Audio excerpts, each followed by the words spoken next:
혼란의 소용돌이 속에서 그 어느 때보다 국내 증시 향방에 투자자들의 관심이 쏠리고 있습니다. 지난주 국내 증시는 비상계엄 사태로 인한 하락분을 묵묵히 회복하는 모습이었습니다. 지난 금요일까지 4거래일 연속 상승했는데 과연 반등 랠리를 보여주고 있는 걸까요? 주말 사이에 윤석열 대통령의 탄핵안이 가결되면서 우리 시장의 안정을 되찾을 것이란 분석이 나오는데 아직 걸림돌도 있습니다. 그럼 시장 복귀하면서 시장 걸림돌이 무엇인지 그리고 이번 주 시장 어떤 부분 체크해야 하는지 살펴보겠습니다. 코스피와 코스닥 나흘 연속 동반 상승했습니다. 코스피는 0.5%, 코스닥은 1.52% 올랐는데 지난 9일 이후의 전 거래일까지 코스피는 한 6% 정도, 코스닥은 11% 정도 반등에 성공했습니다. 미국의 금리와 달러 강세가 시장에 비우호적이었고 중국 경제공작 회의 후에 매물 출회도 있었지만 양시장 기관의 저가 매수세가 유입되며 상승세를 이어갔습니다. 최근 기관이 꾸준하게 매수세를 이어가며 시장 반등에 큰 역할을 하고 있습니다.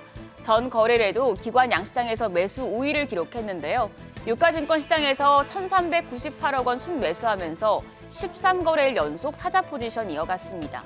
반면 외국인이 1,746억 원 순매도하면서 4거래일 연속 팔자세 나타냈고 개인 역시도 821억 원 순매도했습니다. 코스닥 시장은 적은 금액이었지만 메이저 수급 주체의 쌍끌이 매수세가 나타났습니다. 기관 여기서도 55억 원 순매수했고 외국인이 62억 원 매수 우위 기록했습니다. 개인만 161억 원 팔자 포지션 취했습니다. 전 거래일에는 헬스케어 쪽이 시장 상승을 견인했습니다. 유가증권 시장에서 셀트리온이 4.6% 상승하면서 시총 10위권 내에서 상승폭이 가장 컸습니다. 셀트리온의 경우에 적극적인 주주 환원 정책을 내놓으면서 강세를 보였는데 관련주 동반 상승하는 역할을 하면서 삼성 바이오로직스도 3% 가까이 뛰었습니다. 반면에 LG에너지솔루션이 1%대 약세였고 KB금융이 고환율 속에 2.3% 하락했습니다.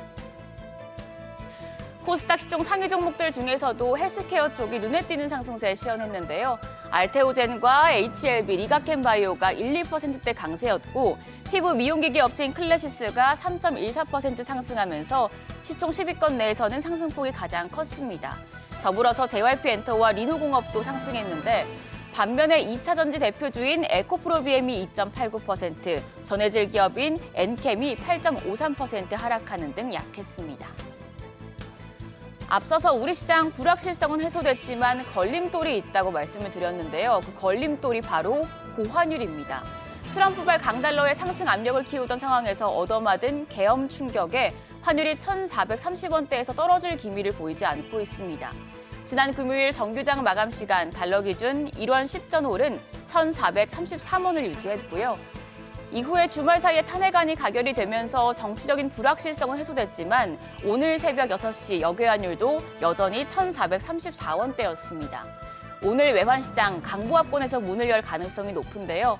환율이 반등 랠리에 제동을 걸 수 있어 추이 계속해서 예의주시하셔야겠습니다. 탄핵 소추안 투표는 끝났지만 헌재의 시간이 남아있어서 정치적인 불확실성도 완전히 해소되는 건 아닙니다. 다만 이번 주에는 글로벌 경기 움직임과 앞으로의 흐름을 가늠할 수 있는 이벤트가 다수 열리는 만큼 지난주와는 달리 이벤트에 더 크게 영향을 받겠습니다. 중앙은행들의 시간이다 이렇게 표현할 수 있겠는데요. 화요일에 미국의 FOMC, 수요일에 일본은행의 금융정책회의가 열리고 목요일에 미국과 일본의 기준금리가 결정됩니다. 영국 중앙은행도 19일에 금리 결정에 나섭니다. 그리고 금요일에는 중국이 사실상 기준금리에 해당하는 대출 우대금리를 결정하는데 이 미국과 일본, 영국, 중국 4국의 금리 결정, 시장 흐름을 가를 중요한 변수가 되겠습니다. 한편 이번 주는 신규 상장픽 위크이기도 합니다. 오늘 방산용 모션 컨트롤 부품 기업인 MNC 솔루션이 유가증권 시장에 그리고 전자광고판 전문 기업인 벡트가 코스닥 시장에 상장합니다. 수요일에는 온코크로스가, 목요일에는 온코닉 테라퓨티스, 그리고 금요일에는 듀켄 바이오가 신규 상장하는데요. 새내 기주들의 흐름에도 관심이 모아지고 있습니다. 테마성 이벤트들도 체크하셔야겠는데요. 화요일에는 동해가스전 시추 작업이 개시돼 관련주에 영향을 주겠고요. 현지 시간 18일엔 국내 메모리 반도체 기업들의 영향력이 큰 마이크론이 실적을 발표합니다. 우리 시간으로 19일 목요일 새벽쯤에 나올 텐데 앞서서 수요일에 일본 도쿄증권거래소에서 메모리 대기업인 키옥시아 홀딩스 상장이 예정돼 있습니다. SK가 간접 출자한 만큼 키옥시아의 상패가 SK 하이닉스 주가에 영향을 줄 수도 있겠습니다.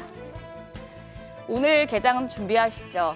오늘 정치 테마주들 변동성이 지난주보다 더 클 수 있습니다. 사업적인 호재 없이 움직이는 정치 테마주들은 투자하실 때 꼭 유의하셔야겠고요.